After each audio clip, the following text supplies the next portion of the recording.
Hey guys, what's going on? This is Drooby-Doo here, and today we are here to finally discuss the new cards that are coming out, the new Starforged Legends expansion. Look how pretty that is. Look how pretty that card is. I love the card designs.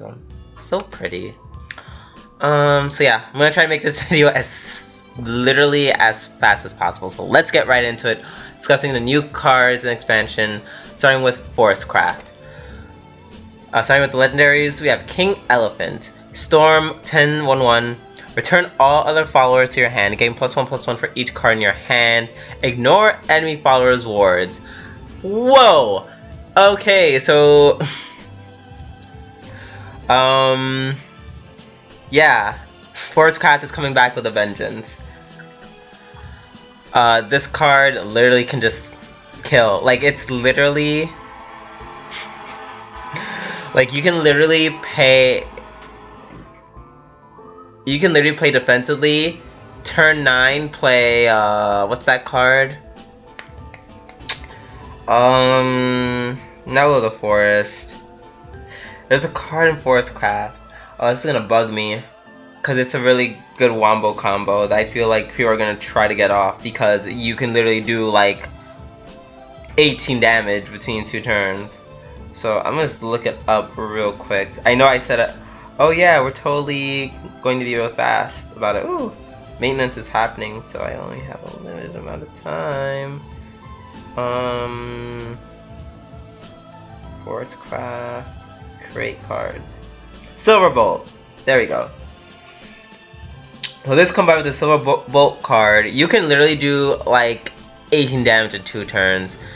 That's crazy. This card is very powerful. I'm interested in seeing how it's being used. I'm glad Forestcraft is coming back with a vengeance, because it was cool with Beauty and the Beast, but it wasn't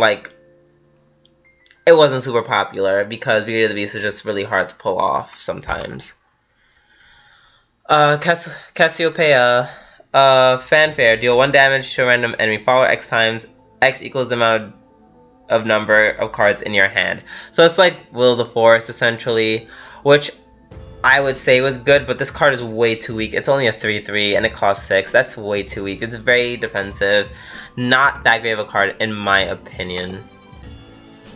Demon Child, Zane, Ward, Clash, gain +1/+1 if no other allied followers are in play. Once again, it's building off this thing where you have to keep all your cards in your hand for one reason or another. Very interesting. I'm looking forward to seeing how this card is used. Spring Green Protection. Last words, draw a card. Countdown of 3. Draw a card if this amulet is returned to your hand. At the end of your turn, give a random allied follower +1/+0. So either way, you're drawing a card, and then you get to bump your why can't I not talk? You can bump your followers up by +1/+0. So I think this is a pretty neat card, because it goes with the whole returning cards to your hand. It's like a nature's guidance, kind of, in a really weird way. I'm interested to see how this card will be used. Ariana, Natural Tutor. Put an Ivy Spellbomb into your hand. Change its cost to 1 if there are at least 3 allied followers in play, including this follower. That is actually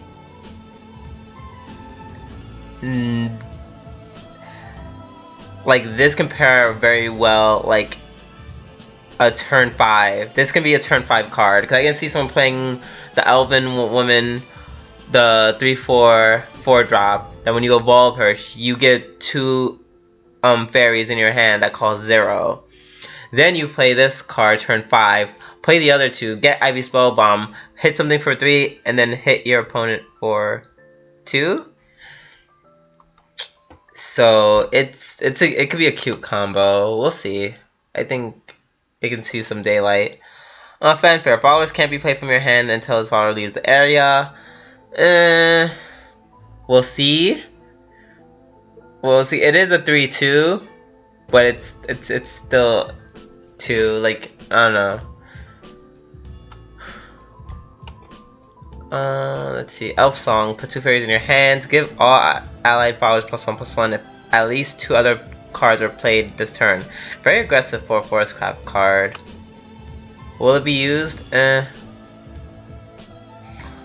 Iperia. Gain ambush until the end of your opponent's turn. Once again, very aggro for Forest Craft.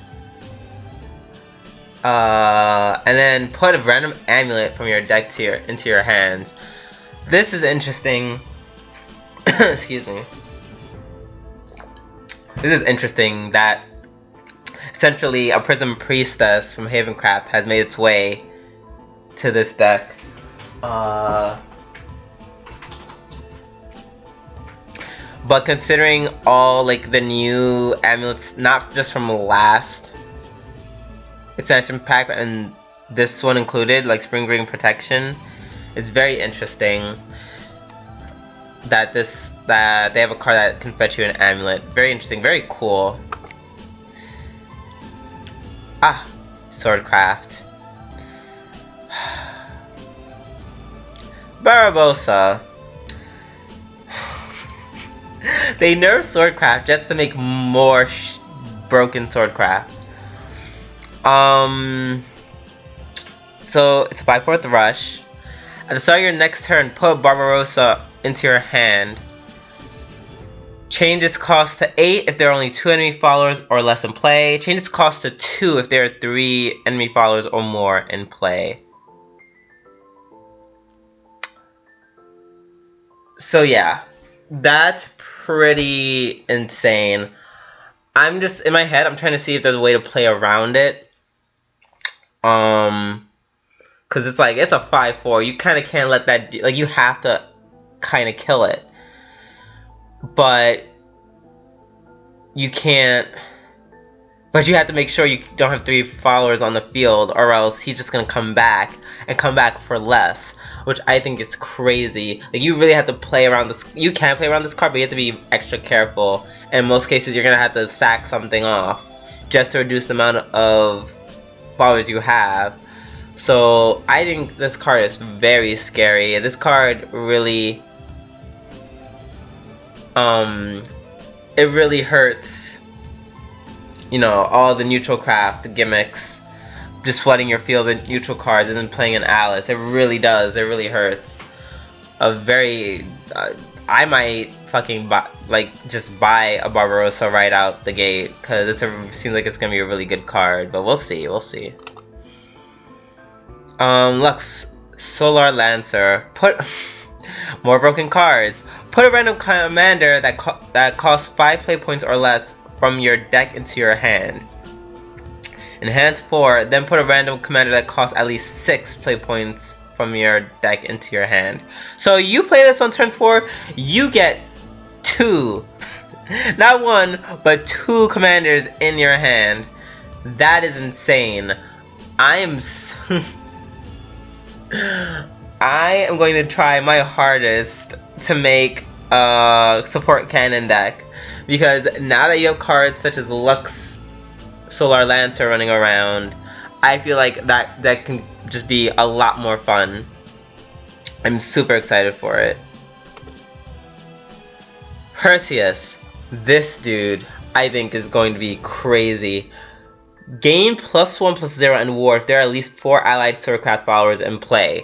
That's not what's important. Important is that, look at its trait. It's a commander. It's our first 1-drop commander. That is insane. Like, and I feel like aggro Swordcraft is gonna get so much stronger. All you have to do is just play a bunch of Swordcraft followers and this card, and like it can be so strong. Like, oh my goodness.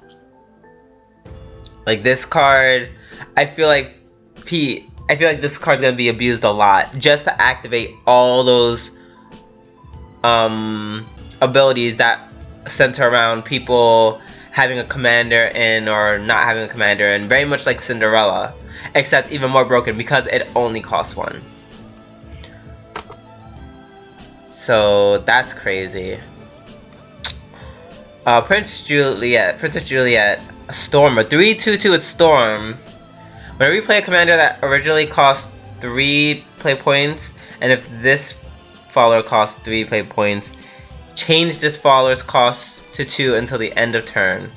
So essentially, this allows you turn 5 to play a 3-drop commander, and then you get to play this, and it has Storm, which I think is pretty cool.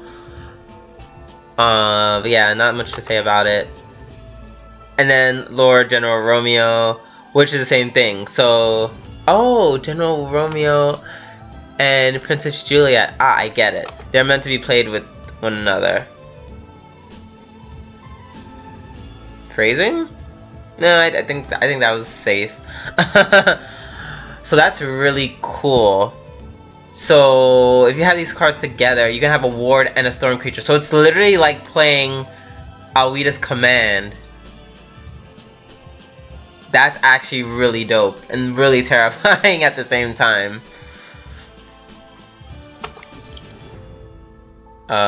Kuhulin. Hey, shout out to Fake Grand Order. It's a 2/1 with Rush. Enhanced 6 game bait until the turn. This follower can't be damaged until the end of the turn. That's crazy. Turn 6, you can literally kill something for free. Or not for free, but like as in he's still like he lives.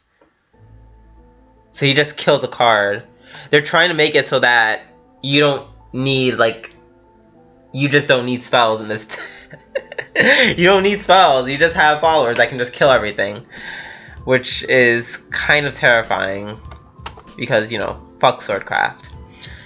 King of the Horned Crown. Deal 1 damage to all enemy followers. Whenever this follower attacks, deals 1 enemy to deal 1 damage to all enemy followers. I don't see this card really being used. TBH. Unsheathed Blade. Put a Swordcraft follower from your hand into play. Give it Rush, then return it to your hand at the end of your turn. This card terrifies me. Terrifies me. Because I feel like someone's gonna play this card, they're gonna be like, hey, Fangblade Slayer, shit on my life, and then go back as if nothing happened. I'm interested in seeing how this card can work. I wonder if you could like play this like Tsubaki or something, and no, that'd be stupid because then you could have played Tsubaki. Never mind. I'm interested in seeing how if people can use this ability. Flail Knight, deal 1 enemy to enemy follower. So yeah, just has a clash of deal 1 damage to enemy follower. I don't really see it being used over other cards. Runecraft, which I am predicting Runecraft is going to be dominating this meta. Let's talk about why with Giant Chimera.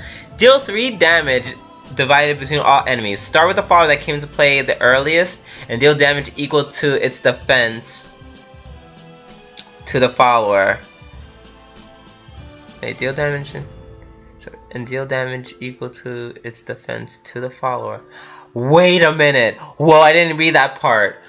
Start with the follower and deal damage equal to. Wait, you don't even deal the 3 damage to the last one? You just kill it outright? You just kill it outright with burn damage? Whoa! I didn't read that. If this is what I'm saying, oh my god. Let me read the rest of the card. I'm about to freak the fuck out. Start with the follower that came into play earliest and deal damage equal to its defense to a follower. Then distribute remaining damage to each follower equal to their defense in order that followers came into play. After the final follower takes damage, deal damage to the enemy leader.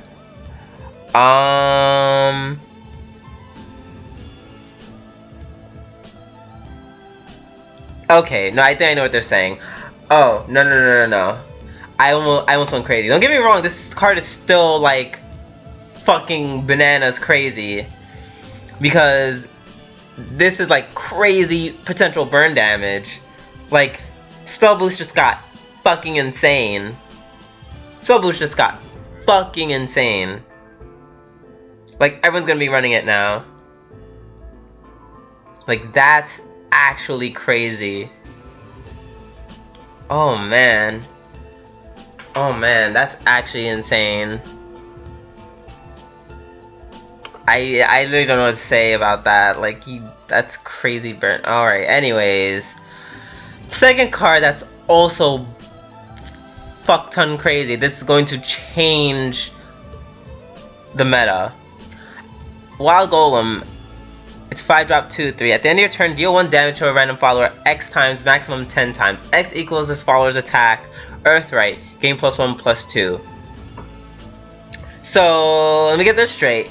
If you have Earthright, if you get up this Earthright ability, and you evolve it, it becomes a 4/5. You can crash into another person, and then you can ping anything randomly for 4 damage.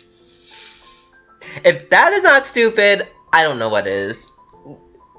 Like, whoa, Earthright is getting out of control. It is officially getting out of control. I always loved Earthright, so I'm fucking ecstatic. I loved Earthright from the beginning, and I still love it now, and now it's just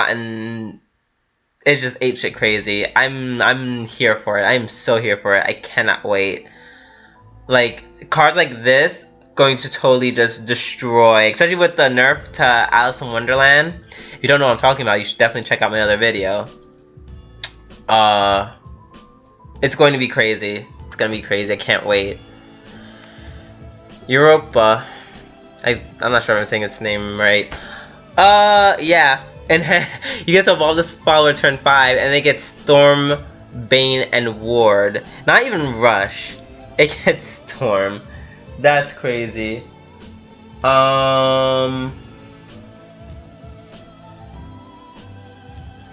So yeah, I'm here for it. I'm 100% here for it. This card is still like good. It's just a very good defensive card in my opinion. Oh, excuse me. Loria, Dancer of the Sun. Fanfare. Summon an Earth Essence if there are no allied Earth Sigils in play. Enhance 10. Double all allied followers attack and defense. Interesting ability. Interesting ability. So it's good. It's good late game because it's like it just says enhance and you can just double everyone's attack and defense, which is crazy. So that's interesting. That's very interesting. Magic Gun Hunter. If there are no other allied followers in play, gain Rush and last words. Put a Magic Gun Hunter into your hand until the end of the turn.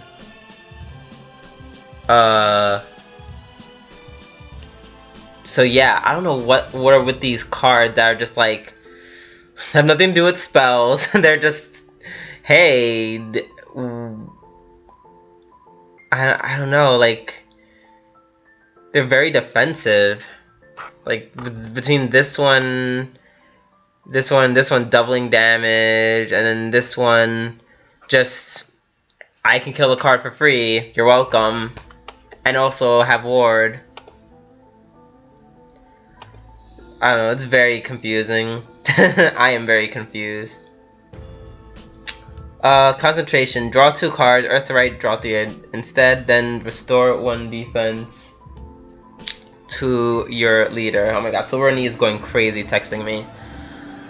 Just because he's saying like, you know, people are now going to liquefy everything and have 1,000,000 like rupees.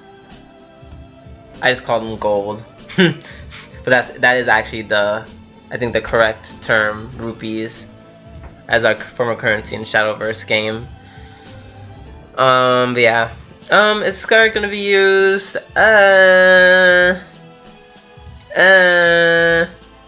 We'll see. I think maybe this would be okay. No. I